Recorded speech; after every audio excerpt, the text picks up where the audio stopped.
Hi, and welcome to Chat with the Chamber. My name is Tracy Matthews, and this morning I'm here with Chris Heino. Thank you, Tracy. Hi, Chris. Yeah. So, tell me the name of your business. So it's Growth Business Solutions, and what I represent is EOS. That's the Entrepreneurial Operating System. Awesome. Yeah. So, Chris, what the heck is EOS? Right, I know, right? So EOS is the Entrepreneurial Operating System. It's basically the backbone of an organization to help it grow both more healthy and faster, quite frankly. EOS was started by a fellow by the name of Gino Wickman. At the age of 25, he took over the family business, and he found it deep in debt, and he found it in need of a cultural turnaround. And so he did that. He took a business partner, and he and that business partner, they turned that business around over 3 years. They stayed on for another 4 years, and they operated that business. At the end of the 7 years, they sold the business. For a year and a half, they transitioned the new leadership team in on that business. And as Gino retired or kind of came away from that, he discovered what he loved doing, what he had a passion for was helping entrepreneurs build structure. And so the thing that he found it was a void in the market was for entrepreneurial companies. So as you read the book Traction, everything that I'm presenting or talking about today is written in the book Traction. So there's a lot of writing in there for bigger organizations from fellows like Jim Collins and Patrick Lencioni, and there's a little bit of Stephen Covey, if you remember back in 7 Habits of Highly Effective People. And so he put all of this together, and he did that over 5 years. And he noticed that as he implemented, and we can implement with several companies, he noticed that each company, as he implemented it and as he tweaked and perfected this model, that two things would happen. Companies would get healthy, and then they would grow. They would get healthy, and then they would grow. Next company, healthy, and grow. And so he found he had something here. What he didn't know, was it him, Gino, or was it this system that he built? So along came another fellow by the name of Don Tinney. Don Tinney is complete opposite of Gino. Gino's kind of out there, very energetic fellow, and Don, when you listen to Don, he's much more calculated. He's much slower in his speech, and he's one of those fellows, though, Don, is that every word that comes out of his mouth is gold. He's just an amazing fellow. Anyway, the two of them bet, and Don said, I can produce the same exact results you've been producing. And Gino said, I don't think so, but you know what, let's do this bet. Well, sure enough, Don started implementing this system that Gino had built, and two things happened. Each of the companies where he would implement, the companies would become healthy, and then they would grow. They would become healthy, and then they would grow. So at this point, Gino knew that he had something here that was outside of himself, that he proved that, and that it was this system. And today, so at that point, he decided, hey, I either go big or I go home. And he decided to go big. And so now for 20 years, then he wrote the book. And then he over the last 20 years, he's been accumulating more and more implementers like myself. And so there are 780 of us worldwide, and about just over 25,000 companies are currently running on this system that Gino built called EOS. And we've had over 190,000 session days that have been performed, helping both business owners, but then also their leadership teams, if they're at that size, grow and then get healthy. So in a nutshell, that's EOS. That's awesome. Yeah. Welcome back to Chat with the Chamber, the official podcast of the Campbell County Chamber of Commerce. This episode is brought to you by our generous sponsor, Coffee Beanery. So talk to me about your experience with EOS. So I started out my career in finance and accounting, and I soon discovered that what I loved, what I had a passion for, was helping entrepreneurs organize, scale, and grow their businesses. And at a point, I just couldn't deny it. So I said, you know what, I wanted to go back. I went back, got my MBA. I wanted to get it as far out of finance and accounting as I could. And so I actually got it in new venture management. And so I then challenged myself. I said, Chris, you love working for entrepreneurs, but can you be an entrepreneur yourself? Because those skill sets are sometimes two different things. And so I I went and started a fractional CFO firm, and a fractional CFO firm is one where the person goes out and they have a client who you're at one day a week, you're at this client, and you're at this client for 2 days a week, and then this client at one day a week. It's really meant for organizations that have grown to a level where they need just a little bit more robust accounting, business relationships with the bankers, or reporting with bankers and perhaps lawyers, and then some insurance things. This was the point that I found the transformational power of EOS. One of my clients asked me, "Hey, Chris, would you be willing to be on our leadership team, our EOS leadership team, as we're going to be implementing EOS?" And I said, "Sure. What's EOS?" Well, here's this book, Traction, and read this by Monday. That's when our first session is going to be. So that was my introduction to Traction. Well, the rest is history. We ended up actually taking that $1.9 million company to $10 million. And then that entrepreneur sold his business and then retired. It was kind of his lifelong desire or goal, and that's what he did. And I was still doing the fractional CFO firm, fractional CFO.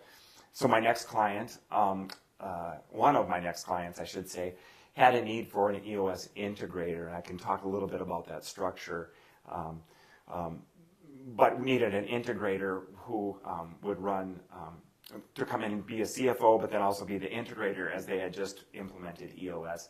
And they had done some things that you can't do anything wrong necessarily with EOS, but they had done some things that were maybe inadvisable. Well, they were hitting the pause button, and this was in the spring, and they said, "We're going to re-up EOS in the fall." And I said, "Great, I'd love to be a part of that." Anyway, long story short, sometimes the consultant falls in love with the company the consultant, and I ended up working there, full time. They hired me on full time, but we ended up, I shudder to share these numbers, but we ended up growing that $109 million company to $240 million in just under 6 years, and then that was the top line. The bottom line grew from $7 million to $49 million over that same time frame. So, kind of that's my experience with EOS. So recently, my wife and I moved into the area, and I was actually still doing a certain amount of commuting, and I said, I love doing with a fractional CFO, but what I really love is EOS. And so I purchased a franchise here this past spring, and that's what I'm doing now full time, is helping companies get healthy and grow through this system called EOS. I love that for you. Yeah, thank you. Visit Coffee Beanery today and enjoy cozy atmosphere and friendly service. Located right here in Campbell County, it's the community's favorite spot for quality coffee and tasty meals. So, Chris, consultants are a dime a dozen. Are you telling me that you're just another consultant? Well, thank you. This is I love this question. So what separates us from consulting, we have what's a 2-year program for all entrepreneurs. And so before, I mentioned this healthy and grow. And healthy, people ask me, "Well, Chris, what is healthy?" And that's really whatever you want it to be. You own the company, right? I've worked at some places where a part of the leadership group, 70 hours a week was healthy. Others, 55 hours a week is healthy. Most of my career was 55 hours, but my boss didn't bug me on the weekend. So that was healthy. But for most entrepreneurial companies who have gone through the program, healthy is them having the business pursuit, yes, but then also having time to do other things in their life, like personal pursuits. And so those companies that have gone through that 2-year process, they find that certain level of health and then the growth. Where I'm different is I teach leadership teams and owners these tools, and then I step out of the way. At the end now some companies do stay on after the 2 years and after the graduation, just for the value of that, having that outside coach, if you will. So I'm not a consultant that's going to embed themselves into the company. I'm here to teach the leadership team and then let them run with these tools. I also like to say at the end of those 2 years, my clients know EOS as well as I do, and it could actually go out and be a part of that. So anyway, nice. So that's what separates me from being from a consultant. Yeah. Nice. Yeah. So the system that you've talked about, that Gino built. What are the components? Yeah, so if I can put you on kind of a wheel, if you will, we say that all business owners and you and me, we deal with 136 issues all at once, right? We have found that if you can compartmentalize them, and EOS is really, we're about simplification, because as you grow, it's ironic, but the more you can simplify, the better that is for growth and for getting healthy, quite frankly. So you start with this wheel, and at the top of the wheel is vision. Vision is simply, what do you want from this thing you're building and growing, this company, and how are you going to get there? The next part of the wheel is people. You can't have a great company with great vision without great people, okay? And then we transition over to data. And with data, I like to quote Edward Deming. Edward Deming said that without data, you're just another person with an opinion, right? So that's the value of data. So this top part, once we get that clarified, boy, things become clear. They become crystal clear. I call that moment the Johnny Nash moment. And it was Johnny Nash. Johnny Nash did the song, I Can See Clearly Now, the rain is gone, I can see all obstacles in my way. Gone are the dark clouds that had me blind. It's going to be a bright, sunshiny day. So the reason I bring that up is the obstacles that were in Johnny's way when it was raining are there when the rain's gone. So this top part, we're going to pull that rain away, and that crystallizes everything. And the next thing that pops up, the next component now is issues or obstacles. Issues are anything that stand between what you want for that vision and where we stand today. So we're going to get really good. It's like a muscle reflex and getting really good at knocking down issues as they come up. And we say, making them go away forever. That one place of grace that I will give any organization is if you have an issue that you thought you killed away forever and it comes back, that's okay. It simply means we didn't get all the way down to the root of it. So we're going to spend a little more time. We're going to get down to the root of that issue and kill it off, make it go away forever. So once we have that fourth component taken care of, we now move over to process. Process, it's ironic, and I want to come back to this. Process is at a very entrepreneurial level. So we'll have a manual where all of your processes, your HR, how you hire people, your accounting processes, how you account for money coming in and out, sales process, how do we gain that next client, marketing, how do we present ourselves to the world, quite frankly, your IT and those things. But all of those processes are documented at a very high level. And then that documentation allows that to become scalable. It's ironic because I'm not necessarily a process person, but I love putting it in place because then that frees me up to kind of go and be creative and do this other stuff. So that's the process component. Finally, we end up down at traction. We say vision, remember I started us out at the top with vision. Vision without traction is hallucination. And I can't take credit for that. That's a Gino term. But again, vision without traction is hallucination. Traction is simply getting us into two things, a 90-day world. Another person has proven that if you're too embedded in a process from start to finish, it's almost impossible to see it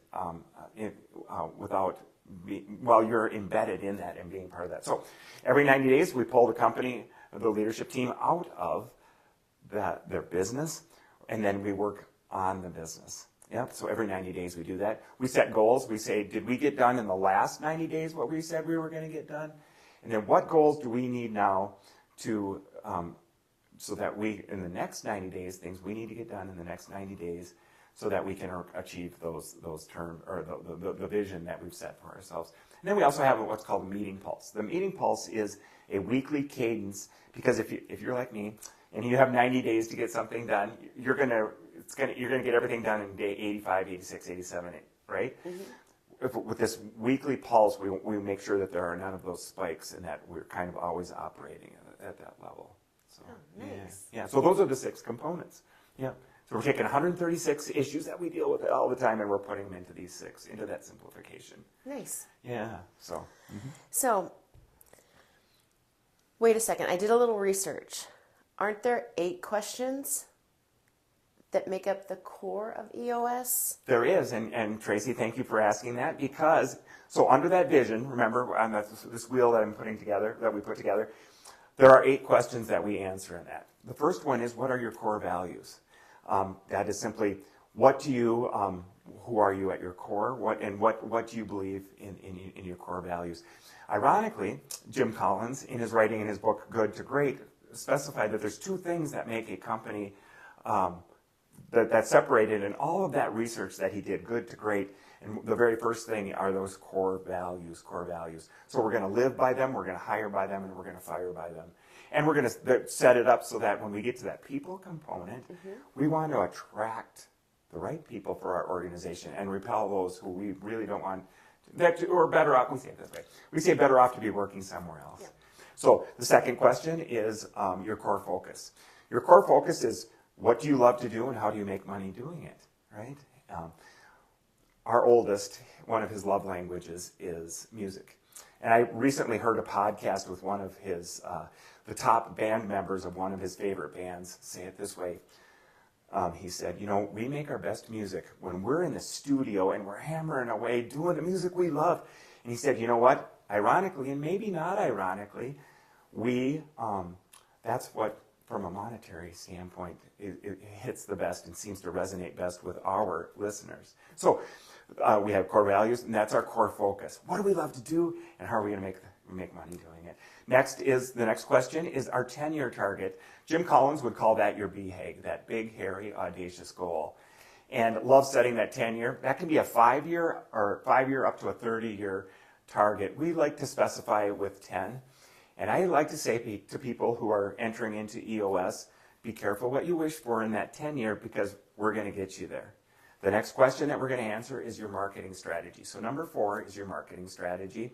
This is your, what we start out there is the psychographical and the geographical profile of your ultimate client. Then we're going to go with your purpose, cause, and in your passion. We're going to set for each organization their 3 uniques. So what are the 3 unique things that separate your company from all the other ones that you're out there competing against? The next thing that we have is a proven process, which is just very simply one page of how that client comes in to be a great client of yours all the way until they're a repeating client. And then the last part of our marketing strategy is a guarantee. The guarantee simply takes away any reservation that a potential client or customer would have to do business with us. So that's the marketing strategy, and that's number 4. Now remember, I said that 10-year target. Next, we're going to move over here, and I'm showing you where this sits in our sheets. Is our 3-year target. In our 3-year target, we're going to have a measurable, we're going to have that future date, but then we're going to have measurables like revenue and profit. And then we ask a question, what does it look like? And then we generally list about 15 things on that, what does it look like, right? So setting up a really good 3-year, studies have shown that if we have the leader and the leadership team crystal clear on that 3-year plan, the percentage and that likelihood that they will reach that is much higher if they have that crystallized in their mind. So setting up a good 3-year helps us with now a very good 1 year. So the 1 year, so we did 1, 2, 3, 4, that's the question 5. Question 6 is our 1 year. Setting up a good 3-year helps us with a good 1 year. Now, we have the same measurables, but remember I said, what does it look like? That's still visionary and a little dreamy. We're going to start to bring that now down to the ground, down to the traction portion of what we do. And that 1 year is going to list 3 to 7 goals that we have for this year. And why 3 to 7? Because if we have 23, if 23 things are important, then you know what? Nothing's important. That's why in EOS we always specify less is more. And that's why we have 3 to 7 goals there. Yep. So then the 7th question is really our rocks. Our rocks are, and if I can share this example, okay. Stephen Covey said that if I have a pile of sand here, and I have a cylinder, if I have a cylinder that I want to fill up with this pile of sand, a pile of rocks, if I put the sand in first, and then I try to put the rocks in, they don't fit. So dump that back out. And now if I put the rocks in first, and then now I can sift that sand down and I can fit the entire thing in the cylinder. And what rocks do, that's part of those 90-day goals, what rocks do are those first things that we need to get done over the next 90 days so that we can now reach that 1-year goal, that 3-year goal, and that 10-year goal. And so those are our rocks. And then we wrap up with what's called the issues list. The issues list are simply those things that stand between us today and that vision that we had planted out there. before. So those are the 8 questions. Those are the 8 questions. So Thank you. You've done your research. Thank you. So, follow-up question. What is the BTO? Yep, so I just walked you through the BTO. Okay. Yeah, so the BTO, we start up on top with vision. Yep, and then those 8 questions, we do the first 4. Those set up that really good vision, right? Mm-hmm. Now we start to bring that down to the ground. So BTO, thank you, stands for Vision Traction Organizer. And if I can share this story very quickly, Gino's dad, very entrepreneurial fellow as well, had a business partner who came to him one day with a 20-page business plan, okay? Gino's dad said, that's great, but can you shrink this 20-page down to 10 pages? And his business partner said, I suppose. Went away, came back, had it down to 10 pages. And I think the business partner kind of liked this exercise because he might have known what was about to come. Gino's dad said, well, that's great, 10 pages, but can you shrink that down to 2 pages? Fellow said, sure, I suppose so. So he did. Sure enough, he came back, had a 2-page business plan. His dad then said, well, can you shrink that to 1 page? He goes, no, I'm just kidding. 2 pages is fine. What your BTO is your entire business on 2 pages. Simplified to 2 pages, basically a business plan. So that's what that BTO is with those 8 questions. Awesome. Yeah. Coffee Beanery has got you covered with a wide range of options to choose from. It's the perfect spot to start your day or take a midday break. You mentioned that Jim Collins, in his book, Good to Great, said that there were 2 things that separated great companies from good companies. You gave us 1, core values. What's that second thing? Oh, yes. Thank you for keeping me in line and keeping me on track. So the first thing is core values, that we hire by them, we fire by them. And ironically, that next step is the succession plan. The succession plan starts at the very top and then works its way all the way down through the rest of the organization. Often when a company comes into EOS, often the leadership team is a skeleton of maybe what it should be. And we're not into adding people just to add people. It's very structured growth. In fact, we start with structure first, and then we actually take people out of it, build the structure, and then bring them back in. But it's the second key from good to great was that we have a succession plan throughout the whole organization. And you know what? At the end of the day, that's what healthy looks like. Because we're bringing up people behind us now that, and I'm not territorial, I love this. We're bringing up people behind us who can do that job for us. You know, I don't know if I should share this, but probably that number 1 example was Jack Welch when he left GE. And I know there are other things that happened with GE at that time, but there really wasn't that person who came up behind him that could take over that role. So that's the 2 things. Yeah, Thanks. Yeah, good question. Yeah, and thank you for reining me in, Tracy. You bet. I appreciate that. So EOS is company-wide, or is EOS just for the leadership team? Yes, another very astute question. So everything we do starts with the ownership and then the leadership team. We say, once we get it figured out there, and it is so much fun to watch this because as it starts out there, they become your best ambassadors. And now remember, I'm not a consultant. I'm teaching you how to do these things. So the ownership and then also the leadership team, and then they become the ambassadors throughout the rest of the organization. So it starts at the leadership team, and then it transposes or transpires through the rest of the organization.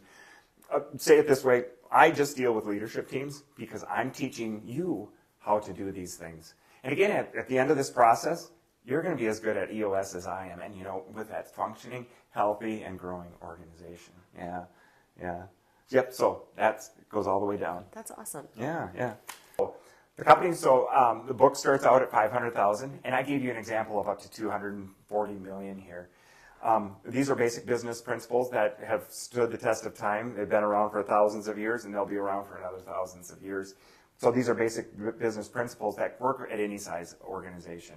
Again, the 500 all the way up to 200 millions, and it goes beyond that. But what I like to say is that a company that's open, honest, and vulnerable, that's at the point that a leadership team is ready for that change, and they're ready to say, hey, we're ready to take that next step, being open, honest, and vulnerable. Not that there's anything wrong with it, what has gotten us to this level, but there's a structure and a backbone that we can put in place to move forward. Tracy, one of the things that I've really started to hit on recently is and it's Patrick Lencioni, so I cannot take credit for this. It's a concept of being healthy and being smart. You know, Tracy, for you, you know, you're very smart. You're very smart at what you do. You're very good at what you do. And I'm pointing at your computer here. You take continuing education credits. You're asked a question during the week and you say, oh boy. You know, you write down the question and you say, I'm going to go Google that. And we focus on this smart thing.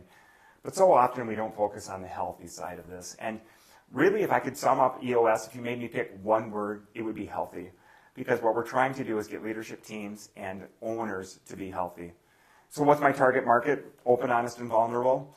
And that company that's ready, open, honest, and vulnerable, but also that company that's ready to grow, ready to take that step up to the next level. We also like to say that our target market is really that company that is uncomfortable with the status quo. They want something more. So status quo bad, growth, and that next iteration of ourselves next. Awesome. So, yeah. I've learned so much today. Thank you so much for your time. Is there anything else that we didn't get to that you really wanted people to know about your business? I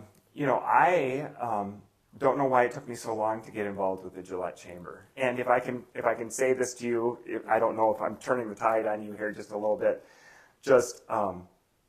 I want to express my gratitude towards the Gillette Chamber and from what you guys have done and what you're doing in the Gillette area. So thank you. Yeah, I appreciate that. I was so excited to come in today that Good. I'm just again very thankful. I think your questions we hit on most everything that I wanted to talk about. So awesome. Yeah. Well, thank you for your time. Okay. Yep. All right. Thank you guys for watching. I appreciate you. If you do want a chance to be on Chat with the Chamber, please give me a call at 687-7616. All right. Thank you, Tracy. You bet. All right.